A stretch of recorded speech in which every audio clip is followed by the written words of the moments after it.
capítulo 13 de Hebreus, capítulo 13, versículo 1 ao 6.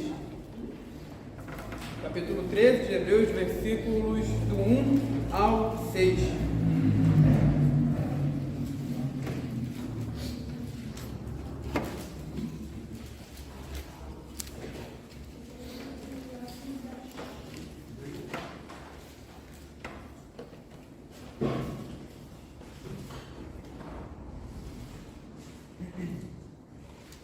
Eu farei a leitura aqui para as pessoas, irmãos que acompanham, diz assim: seja constante o amor fraternal. Não negligencieis a hospitalidade, pois alguns, praticando-a, sem o saber, acolheram anjos. Lembrai-vos dos encarcerados, como se presos com eles, dos que sofrem maus tratos, como se com efeito vós mesmos em pessoa fosseis os maltratados. Digno de honra entre todos seja o matrimônio, bem como o leito sem mácula, porque Deus julgará os impuros e adúlteros. Seja a vossa vida sem avareza. Contentai-vos com as coisas que tendes, porque Ele tem dito: de maneira alguma te deixarei, nunca jamais te abandonarei. Assim, afirmemos confiantemente: o Senhor é o meu auxílio, não temerei. Que me poderá fazer o homem? Então, meus irmãos, nós chegamos aqui no último capítulo de Hebreus. A gente viu na semana passada o contraste que o autor faz lá no capítulo 12, um capítulo anterior, sobre Sinai e Sião. Isso aparece do versículo 18 ao versículo 29. Ele fala de duas montanhas, de dois montes: Sinai, que foi o monte da aliança anterior que Deus fez com Israel, e Sião, que tem a ver com a nova aliança.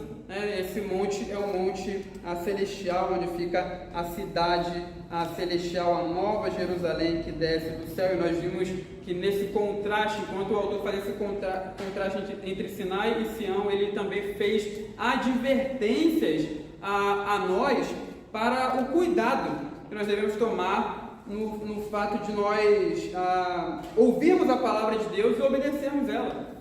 Porque Deus, ele julgou anteriormente a palavra, ou melhor, julgou o seu povo quando eles rejeitaram a palavra. O povo que rejeitou a palavra que foi dada sobre a terra, a palavra da antiga aliança, foi julgado. Eles não escaparam.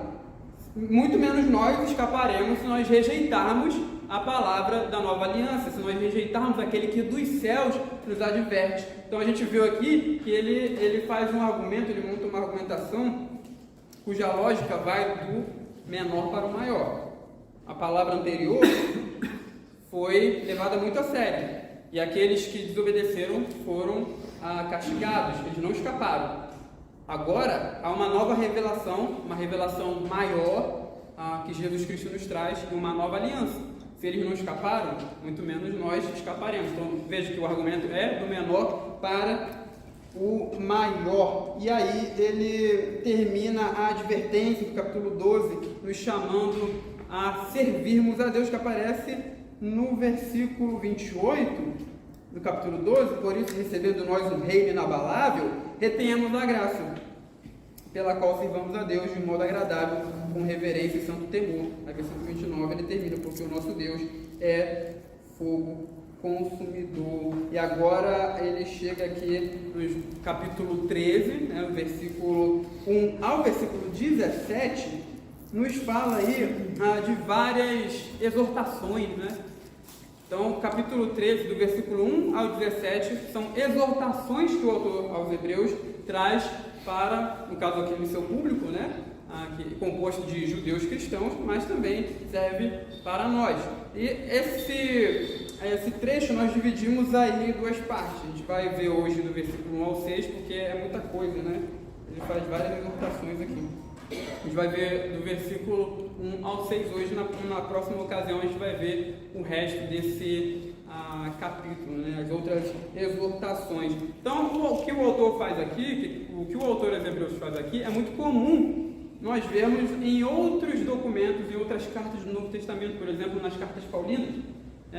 O autor, o Paulo, o autor de Romanos, por exemplo, e de outras cartas que nós sabemos, compõem o Novo Testamento, ele primeiro, nas suas cartas, ele monta uma larga argumentação, né, teológica, e no final ele traz exortações práticas para a vida da igreja. Então a gente vê isso nas cartas de Paulo, e aqui a mesma coisa é feita pelo autor aos Hebreus. Então lembra que a gente viu várias coisas sobre Jesus Cristo, o ministério sacerdotal de Jesus Cristo, sobre nova aliança, sobre o santuário celestial. Ele estava argumentando, mostrando que a nova aliança é superior e que Jesus Cristo é um sacerdote superior. Então ele fez isso até agora, o capítulo 12, né? Que nós vimos já na semana passada. E no capítulo 13, então, ele faz exortações mais práticas, digamos assim, para a vida da igreja. E a primeira exortação,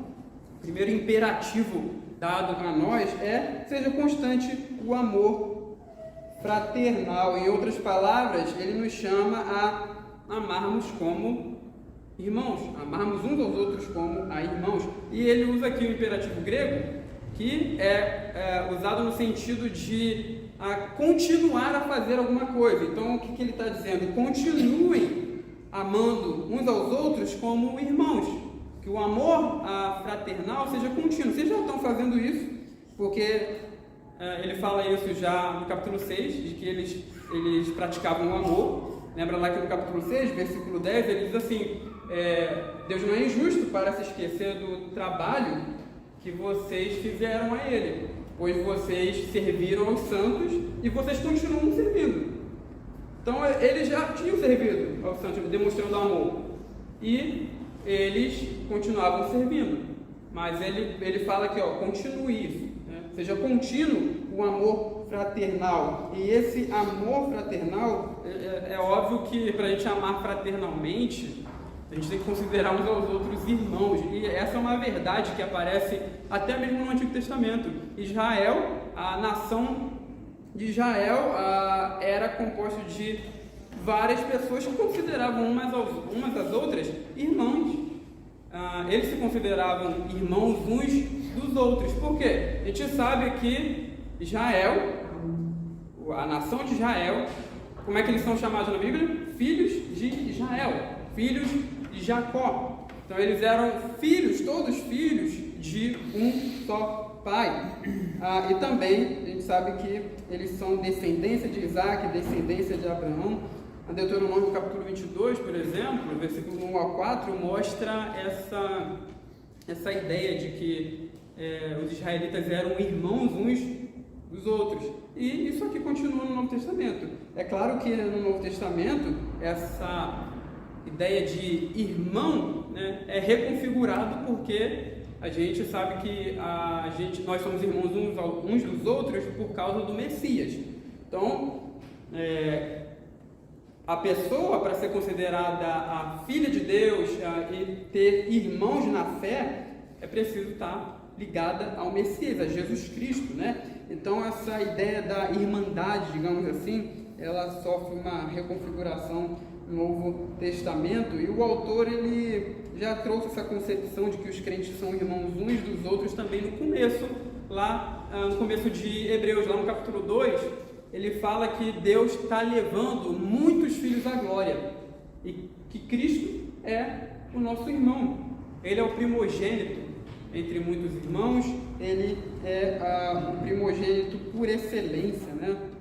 Então ele já tinha colocado essa questão, essa verdade, né, diante dos nossos olhos, que nós somos irmãos uns dos outros.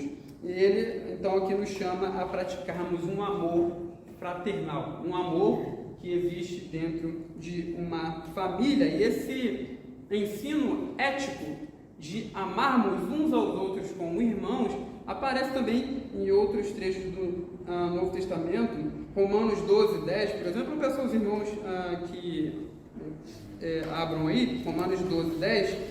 Outro abra lá em 1 Tessalonicenses 4, 9, e outro em 1 de Pedro 1, 22.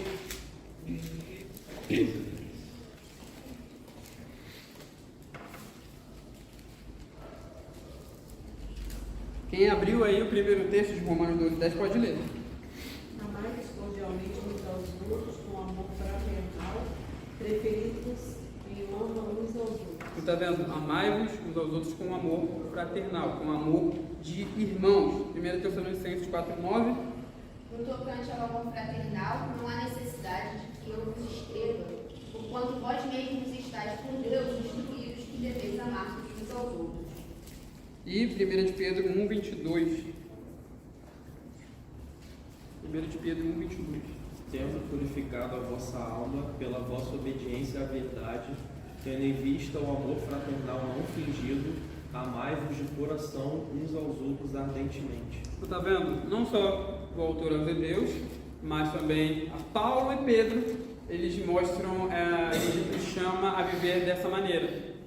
Existe um ensino ético no Novo Testamento relacionado ao amor que nós devemos ter para com os outros membros da igreja, mas é um amor que tem a ver com um amor de irmãos, né? E o amor bíblico, obviamente, como a gente já mencionou várias outras vezes também aqui, o amor bíblico não tem a ver com um sentimento ou uma emoção específica. O amor bíblico tem a ver com a atitude de nós atendermos às necessidades daqueles que precisam, né? Daqueles que estão necessitados. Então, o amor bíblico tem mais a ver com fazer alguma coisa, né? Com atender às necessidades dos nossos irmãos, do que sentir algo, né? Do que ter um tipo de emoção. Então, é esse tipo de coisa que Hebreus está nos chamando a fazermos aqui. De atendermos às necessidades uns dos outros. E há várias maneiras de nós fazermos isso. Alguns irmãos, por exemplo, Deus abençoou mais que outros com recursos financeiros, né? Mas Deus dá prosperidade mais a alguns do que a outros. E dentro da igreja isso acontece também. Deus, às vezes, abençoa mais alguém nesse sentido, dando mais prosperidade do que a outro irmão, a outra pessoa. E esse irmão que tem mais recursos financeiros, que é mais próspero, ele tem uma capacidade maior, segundo a graça que foi dada a ele, de ajudar, de suprir as necessidades de outras pessoas. É claro que quem tem menos tem que ajudar também, de certa maneira, mas a gente já sabe das limitações de cada um, e o dever maior fica com quem tem uma bênção maior da parte de Deus dessa maneira, né, em certo sentido. E é claro, meus irmãos, que mesmo que nós não dispomos do recurso necessário para atendermos às necessidades de outros, mesmo assim há maneiras de nós fazermos isso. Porque quando nós vemos um irmão necessitado, a pergunta que nós devemos fazer é: como é que eu posso atender às necessidades do meu irmão? Às vezes não vai ser ajudando diretamente a ele, dando algo diretamente a ele. Às vezes a gente conhece outro irmão que tem, e a gente pode recorrer a ele, pedir a ajuda desse irmão, para que as necessidades do necessitado sejam supridas, né? Então é a isso que o autor aos Hebreus nos chama aqui, a atendermos a necessidade dos nossos irmãos com esse amor fraternal. E ele continua aí no versículo 2 e 3, e esses versículos talvez eles estejam aqui para apresentar uma aplicação dessa exortação que aparece no versículo 1. Ele fala aí: não negligencieis a hospitalidade, pois alguns, praticando assim o saber, acolheram anjos. Lembrai-vos dos encarcerados, como se presos com eles, dos que sofrem maus tratos, como se com efeito vós mesmos, em pessoa, fosseis os maltratados. Então, nós amamos quando praticamos hospitalidade e também quando lembramos dos presos. Então, veja que há um tipo de amor que é praticado demonstrando na comunidade cristã uma certa hospitalidade, né? E ele quer dizer aqui o dever que nós temos de acolher os viajantes. No primeiro século isso era muito comum, porque existiam pregadores que a gente chama de pregadores itinerantes, pessoas que saíam do das suas casas, das suas regiões, para pregar o Evangelho em outros lugares. A gente vê isso, por exemplo, em Atos 10, versículo 6, 18 e 32, onde Pedro aparece hospedado na casa de um certo Simão Curtidor. A gente vê também lá em Filemão 22, que Paulo, ele pede para Filemão preparar pousada para ele. E 3 de João, do 5 a 8, ele fala que nós devemos acolher os irmãos para que nós sejamos coparticipantes da verdade que eles pregam. Então, a igreja do primeiro século, ela foi exortada várias vezes a ser hospitaleira. Por exemplo, em Romanos 12, 13, foi um texto que a gente leu já, né? Capítulo 12 de Romanos, Paulo fala, pratica a hospitalidade. 1 Timóteo 3, 2, Tito também, 1, 8, Paulo fala que o bispo deve ser hospitaleiro, e entre as boas ações que as viúvas deveriam ter, deveriam estar listadas a prática da hospitalidade. Então ele está chamando a igreja a ser hospitaleira, a acolher bem os irmãos em suas casas.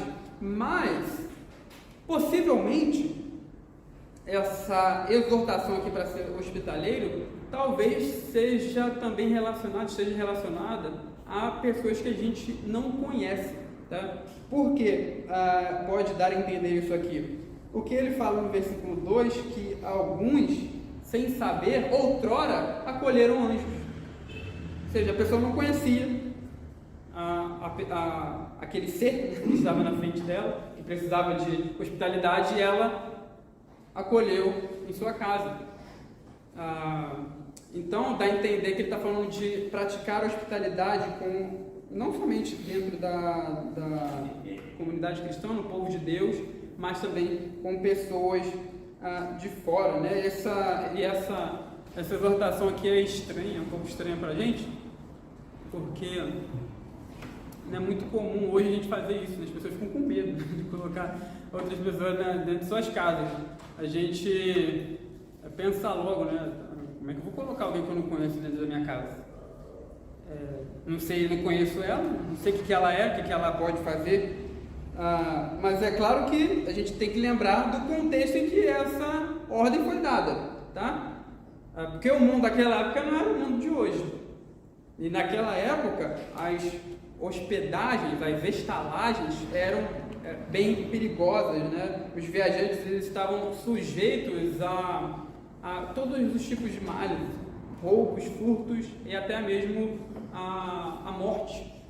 Então, o cristão, no caso, ele poderia exercer hospitalidade porque aquelas pessoas dependiam de moradores locais a que ofereciam as suas casas para que eles ficassem, ofereciam abrigos. Então, e o autor faz isso aqui, ele exorta aqui, lembrando das narrativas do Antigo Testamento, por exemplo, Abraão que acolheu 3 anjos em sua casa, Ló também, que acolheu anjos em sua casa. Teve aquele episódio de Sodoma, né, que tentaram ter relações com os anjos, os homens de Sodoma tentaram ter relações com os anjos. Então, e isso os anjos estavam dentro da casa de Ló, né? Se Ló não tivesse abrigado, eles iam tentar, obviamente, da mesma maneira, fazer aquilo que eles intentaram lá, no que a narrativa nos mostra. Então, tem todo esse contexto que deve ser levado em conta. Não é muito comum, diferentemente do mundo antigo, não é muito comum hoje acontecer de chegar pessoas na nossa casa precisando de abrigo. Não é muito comum, porque as pessoas, hoje em dia tem hotel, né? Tem vários lugares para as pessoas ficarem, então não é muito comum isso acontecer. Mas se acontecer, o cristão pode, claro, com todo o cuidado devido, com muita prudência, dar abrigo aos necessitados, ser hospitaleiro nesse sentido. E o versículo 3, alguém lê para a gente o versículo 3? Lembrai-vos dos encarcerados, não se presos com eles. Os que sofrem maus tratos, não se com efeito vós mesmos em pessoas fosseis os maltratados. Então, o que ele fala aqui é que nós devemos lembrar dos encarcerados. E foi já descrito em Hebreus capítulo 10, versículo 34, que esses cristãos, eles tinham se lembrado dos encarcerados, lá no versículo 10, no capítulo 10, melhor dizendo, que fala dos sofrimentos que eles haviam passado. Lembrai-vos, porém, dos dias anteriores, em que, depois de iluminados, sustentastes grande luta e sofrimentos, expostos como espetáculo, tanto de opróbrio quanto de tribulações, ora tornando-vos coparticipantes com aqueles que desse modo foram tratados, porque não somente vos compadecestes dos encarcerados, está vendo? Não somente vos compadecestes dos encarcerados, como também aceitastes com alegria o espólio dos vossos bens, tendo ciência de possuirdes vós mesmos patrimônio superior e durável. Então, eles já haviam se lembrado dos encarcerados, agora são chamados a continuarem com essa atitude, né? E os prisioneiros, naquela época, no primeiro século, eles sofriam bastante maltrato. Eles necessitavam bastante de ajuda de outras pessoas, né? De amigos, de familiares, para terem as suas necessidades, até mesmo mais básicas, supridas.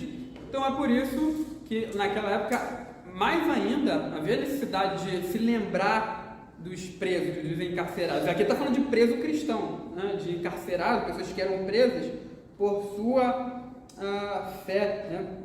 É claro que não é pecado visitar um preso que não é cristão. Eu sei que algumas igrejas têm ministérios assim, né? De pessoas que vão na prisão ajudar aqueles que cometeram até crimes, de fato, que estão lá justamente. Só que esse texto não está ensinando isso, porque como o capítulo 10 dá a entender, ele está falando de pessoas que foram presas e que eram cristãs, foram presas por causa da sua fé, e até mesmo o texto lá de Mateus 25, que algumas pessoas usam para defender essa prática, né? Onde fala do juízo, do dia do juízo, onde o Filho do Homem vai julgar as nações. Ele fala, tive fome, me deste de beber, tive sede, me deste de... Ou melhor, tive fome, me deste de comer, tive sede, me deste de beber, estava nu, você me vestiu, eu estava doente, você foi me visitar, eu estava preso, você também cuidou de mim e foi me visitar. Só que lá o texto não está ensinando que isso deve ser feito para todo mundo. Jesus mesmo fala lá que o rei vai dizer essas coisas, e ele diz lá o seguinte: quando vocês fizeram essas coisas aos meus pequeninos irmãos, a mim vocês fizeram. Então ele não está falando de fazer isso para todo mundo, é para quem é crente. Então o crente, ele cumpre essa ordem, esse imperativo, essa exortação, quando ele vai visitar o seu irmão que está preso, muito provavelmente injustamente, né? A gente espera que seja injustamente, né? Irmãos que estão presos por causa de sua fé, e a gente vê isso no primeiro século, isso acontecer bastante. A gente está acompanhando a exposição, ou melhor, a gente já acompanhou a exposição de Atos, terminamos no domingo. A gente vê que Paulo foi preso algumas vezes ali por causa da pregação do Evangelho. Era comum isso acontecer. O Evangelho era contra-imperial, era uma pregação, era uma mensagem contrária ao império. Tanto é que os apóstolos pregavam, e tem um texto lá que fala que essa mensagem chegou até aqui. Estão dizendo que existe um outro rei além de César. Então isso não pode ficar assim. Então o Evangelho é contra-imperial, é contra o império. Então o império, por causa disso, ele se levantou para prender os apóstolos de Cristo, os pregadores da palavra. Mas veja, meus irmãos, nós devemos lembrar dos nossos irmãos encarcerados, como ele fala aqui também, daqueles que sofrem maus tratos, como se nós sofrêssemos no nosso próprio corpo. Essa é o significado da palavra aí, no versículo 3, no final, né? Como se com efeito vós mesmos em pessoas fosseis os maltratados. Então, a ideia aqui é de nós devemos nos lembrar dos maltratados como se nós sofrêssemos no nosso próprio corpo aquilo que eles passaram, né? que eles passam, melhor dizendo. Então, nós somos chamados aqui, como cristãos, a exercermos uma espécie de simpatia cristã e de tomar as dores do nosso irmão como se fossem nossas. Normalmente a gente usa essa expressão de uma maneira negativa. A gente não pode tomar as dores do outro. A ideia de que quando alguém é ofendido, a gente não pode se envolver aquilo a ponto da gente cometer injustiça, né? Não pode tomar as dores do outro. Mas aqui nós podemos usar essa expressão. Nós devemos tomar as dores dos nossos irmãos maltratados. E o texto, ele obviamente não está falando de um sentimento, de uma emoção que nós devemos sentir, embora, claro, não seja errado sentir tristeza pelo que o outro passa, mas o texto está falando aqui de se importar com ele. Né? Lembrem-se dos que sofrem maus tratos como se o problema fosse de vocês também. Pastor Matheus, hoje pela manhã, né, creio que todo mundo aqui na igreja soube pelo próprio jornal, mídias, né, que foi preso o ex-ministro da Educação, que é um pastor presbiteriano, né? E eu creio que você diz aí pode ser aplicado sim, em determinado ponto, obviamente com cuidado, né, nesse caso, porque ainda não se sabe, né, Sim. o que aconteceu, Sim. se há culpa de fato ou não. Mas nós podemos orar ao Senhor e devemos orar ao Senhor para que se não haja culpa, então que o Senhor faça justiça, estabeleça justiça, porque o nome da pessoa fica manchado, muitas vezes há toda essa acusação e tudo mais, e depois, olha, não era isso, e ficou por isso mesmo, um pouco se fala depois. Então que o Senhor preserve a imagem dele, uma vez que isso pode ser uma perseguição política, ou se de fato aconteceu algo realmente injustiça da parte dele, né? Ele cometeu algum crime, alguma coisa, algum desvio, que ele também seja feita a justiça com referência a ele, que Deus tenha misericórdia da vida dele. Sim. Mas eu creio que é algo que se aplica ao momento que nós estamos vivendo hoje, né? Se lembrar do encarcerado. Perfeito. Sem fazer ainda, né, orar e deixar ao Senhor essa questão, porque a gente não tem ainda, né, a certeza do que é de fato. Sim. Mas colocar na mão do Senhor e interceder de um jeito ou de outro, ou seja, que se ele não é culpado, seja feito justiça, e se ele é culpado, que o Senhor tenha misericórdia dele, que ele se arrependa e que, né, seja salvo, seja... Correto. Então é isso, né?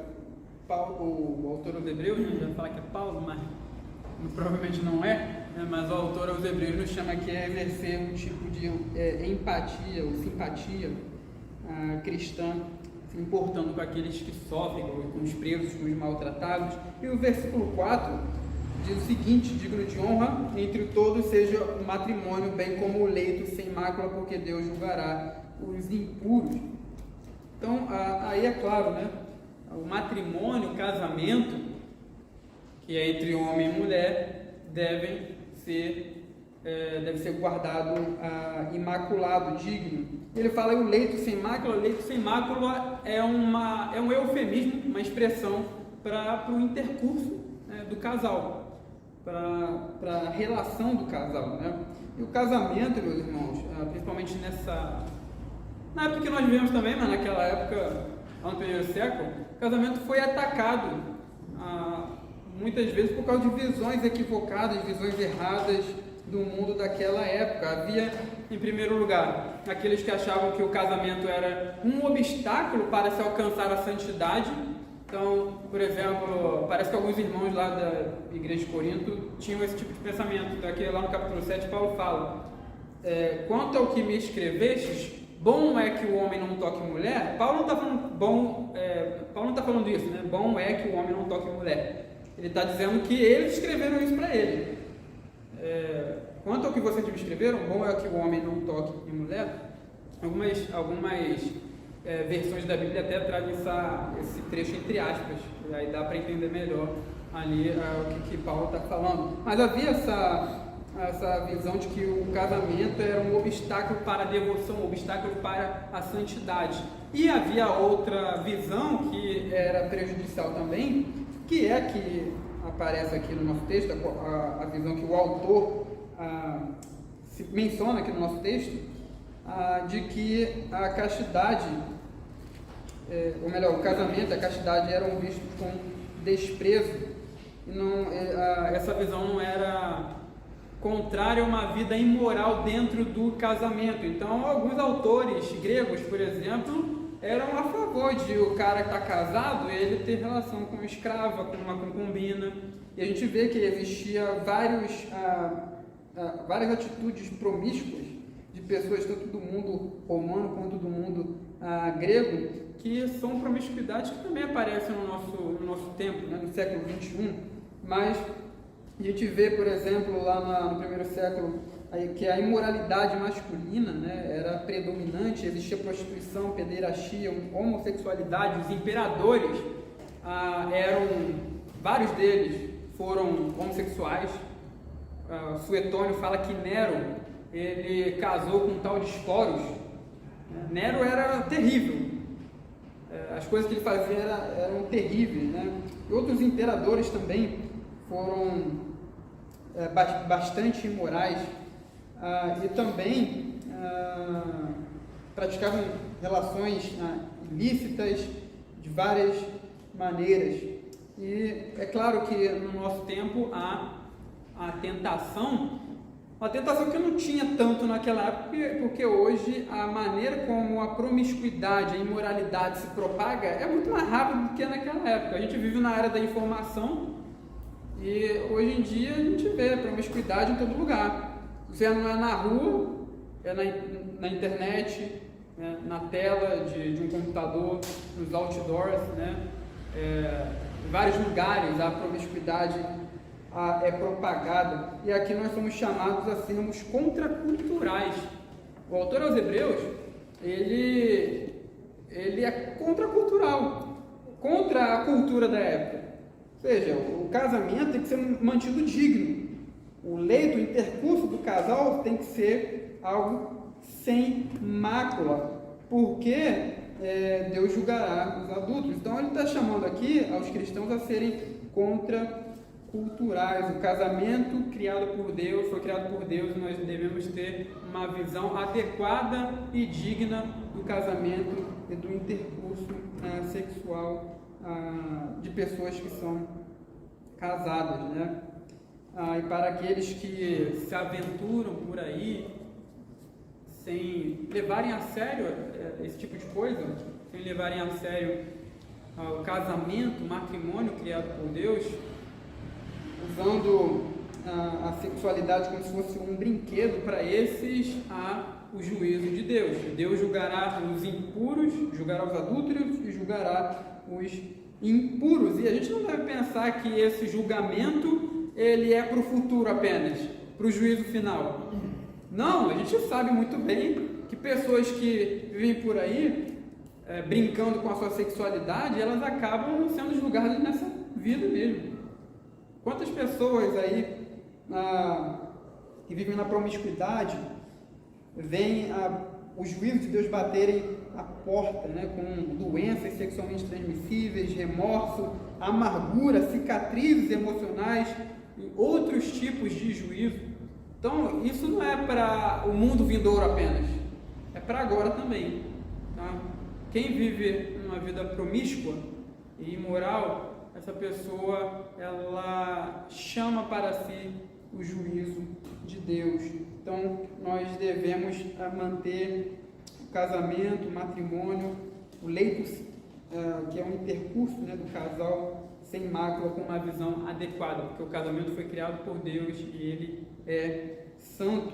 E a gente vê aí no capítulo 5, que ele diz o seguinte: seja a vossa vida sem avareza, contentai-vos com as coisas que tendes, porque ele tem dito: de maneira alguma te deixarei, nunca, jamais te abandonarei. A gente vê que logo após a exortação de termos uma vida pura e de mantermos uma visão pura do casamento, vem aí a exortação de não amarmos o dinheiro, de não termos uma vida de avareza, que a expressão seja a vossa vida, né? Ou a vida seja sem amor ao dinheiro.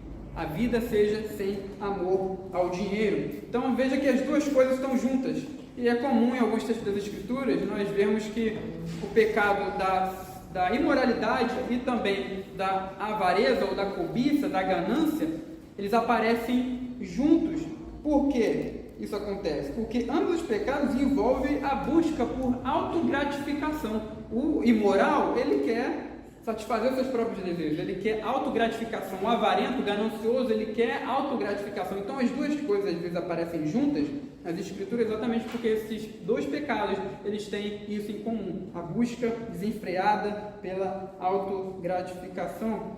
E o avarento, aquele que é apegado às riquezas, ele comete até mesmo outros tipos de pecados, como por exemplo furto, homicídio, ou a busca desenfreada pela fama e poder, porque não tem contentamento com as coisas que possui.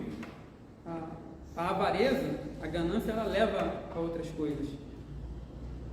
Paulo falou que o amor ao dinheiro é a raiz de todos os males. Exatamente por causa disso, o avarento ele faz tudo que está ao alcance dele para ter aquilo que ele quer. Ele não se contenta com aquilo que ele tem. Então, a avareza, por vezes, se não todas as vezes, meus irmãos, a avareza nos leva a ter uma visão muito equivocada também sobre Deus. A gente vê que o avarento, ele vê Deus como faltoso na sua administração do mundo. O avarento acha que Deus está sendo faltoso em prover, na sua providência, porque ele não concede aquilo que o avarento quer. Então, para o ganancioso, Deus ele está administrando o mundo de uma maneira errada. Ele administra a vida do avarento de maneira errada, porque Deus não está dando a ele aquilo que ele quer. Então, veja como a avareza, ela traz vários outros problemas, vários outros males.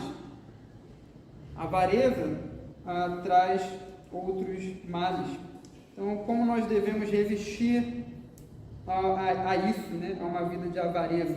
O texto nos dá aí a dica: contentai-vos com as coisas que tendes. Esse contentai-vos aí é a maneira como nós, aqui não é imperativo, tá? Embora aqui apareça como imperativo, no texto o texto grego ele não é imperativo, mas ele é uma maneira como nós não somos avarentos. Então, seja a vossa vida sem amor ao dinheiro, sem avareza. Como? Contentando com as coisas que vocês têm. Porque se nós estamos satisfeitos com aquilo que Deus nos dá, nós não seremos avarentos. E aí ele dá a base para esse contentamento na presença permanente de Deus. Ele diz o seguinte: de maneira alguma te deixarei, nunca, jamais te abandonarei. E é interessante aqui que ele mostra que Deus é o nosso provedor. Deus ele não nos abandona. Então a maneira de nós estarmos contentes contra a avareza é lembrando que Deus não nos abandona, que Ele está conosco. E o autor aqui, nessa parte nunca, jamais, ele usa um advérbio, na verdade não é um só, né? Ele usa 3 advérbios de negação que dá uma ideia enfática. No grego, quando o autor quer dizer jamais, ele usa 2 nãos. Né? Quando ele quer dizer não, ele usa um só. Quando ele quer dizer jamais, ele usa 2. Aqui ele usa 3. Por isso que está aqui na tradução, nunca jamais. Né? Veja aí, de maneira alguma te deixarei, nunca jamais te abandonarei. É a ideia de que certamente Deus estará com o seu povo, suprirá sempre as necessidades do seu povo. Por isso nós podemos descansar nessa promessa que nossas necessidades serão atendidas. E nessa matéria aqui nós temos o exemplo do apóstolo Paulo. Lembra lá no capítulo 4 de Filipenses? O que o apóstolo Paulo fala? Eu vou ler aqui para os irmãos. Filipenses capítulo 4, versículo 10 a 13. Alegrei-me sobremaneira no Senhor, porque agora, uma vez mais, renovastes a meu favor o vosso cuidado, o qual também já tinhais antes mas vos faltava oportunidade. Digo isto não por causa da pobreza, porque aprendi a viver contente em toda e qualquer situação. Tanto sei estar humilhado, como também sei ser honrado. De tudo e em todas as circunstâncias já tenho experiência, tanto de fartura como de fome, assim de abundância como de escassez. Tudo posso naquele que me fortalece. Eu sei tudo, eu posso tudo naquele que me fortalece. Eu posso passar por necessidade, posso passar por escassez, períodos de mais pobreza, e eu estarei contente, né? Eu posso passar por um momento de muita prosperidade, também estarei contente. Então, o apóstolo Paulo não era impassível, a gente não deve entender isso aqui, não é que ele era uma pessoa impassível, mas ele aprendeu a confiar em Deus, ele aprendeu a estar satisfeito na provisão que Deus concedia, tanto quando era muito, quanto quando era pouco. Então, por causa da promessa de Deus como sempre presente, nos sustentando, provendo aquilo que nós necessitamos, aparece aí o versículo 6, uma afirmação confiante, né, por causa dessa promessa da permanência de Deus nos provendo aquilo que necessitamos, nós podemos afirmar o que aparece aí no versículo 6. O Senhor é o meu auxílio, não temerei, quem poderá fazer o homem?